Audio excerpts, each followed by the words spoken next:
মাটির নিচ দিয়ে আমাদের পাইপ দেওয়া হচ্ছে।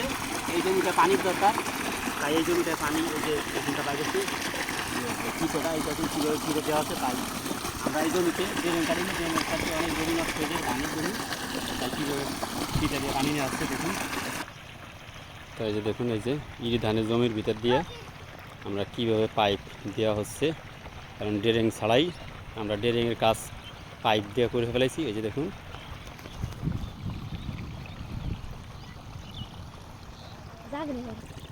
বাইন্দে দেওয়া হচ্ছিলো, এই যে দেখুন, তাই খুলে দিচ্ছি।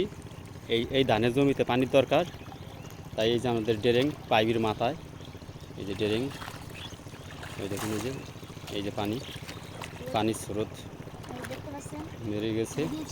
তাই কীভাবে দেখুন, এই যে আমরা ড্রেন ছাড়াই ড্রেনের কাজ এই ফিতে দিয়ে করে ফেলাইছি। ওই যে দেখুন, ড্রেন কাটতে গেলে তো অনেক জমি নষ্ট হয়। হ্যাঁ, ড্রেন কাটলে অনেক জমি নষ্ট হয়, অনেক এই যে ড্রেন কাটছি কত আনি জমি নষ্ট হয়েছে, তাই আমরা ফিতে দিয়ে আনছি, জমি নষ্ট হয় নাই। এই যে দেখুন।